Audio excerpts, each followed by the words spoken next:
Qarlığaşdiki Q.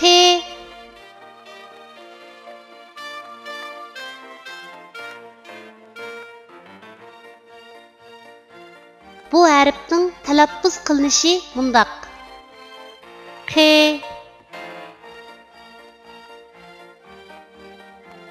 Endi bu harfni o'z ichiga olgan misollarni ko'rib o'tamiz.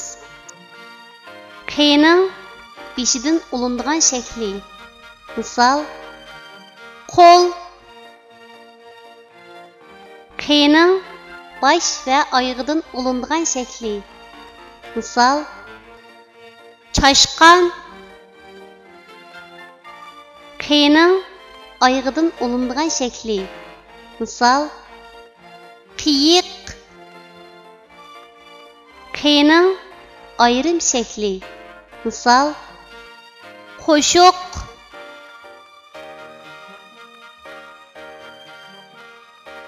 Tuanda biz rasmga birlashtirib, yuqorida o'rganib o'tgan harfning to'g'ri yozilish tartibini mashq qilib o'tamiz. Qo'l.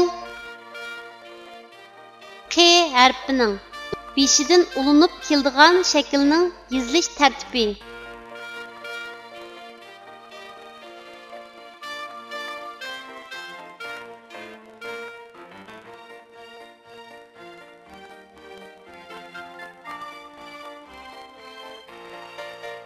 Çaşqan. Q harfining bosh va oyog'idan ulinib keladigan shaklning yozilish tartibi.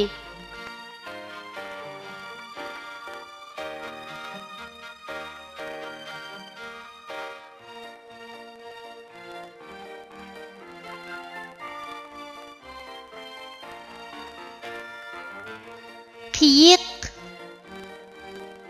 Q harfining oyog'idan ulinib keladigan shaklning yozilish tartibi.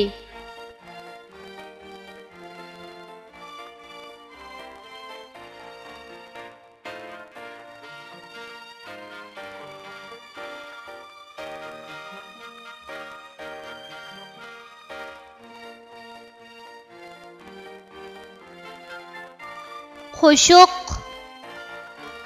Q harfining ayrim shaklining yozilish tartibi.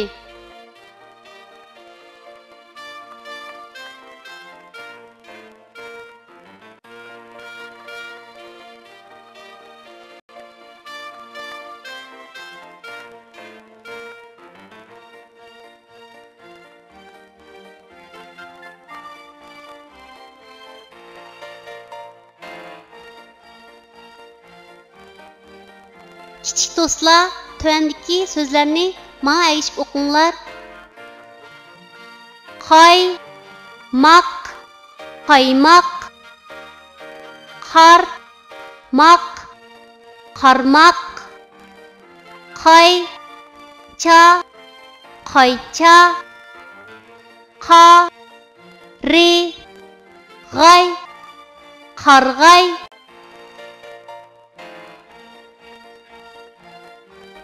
O'qiyli. Kelinglar do'stlar maktabga. Biz tirishib o'qiyli. O'qiganni ko'ngilga kashta qilib to'qiyli.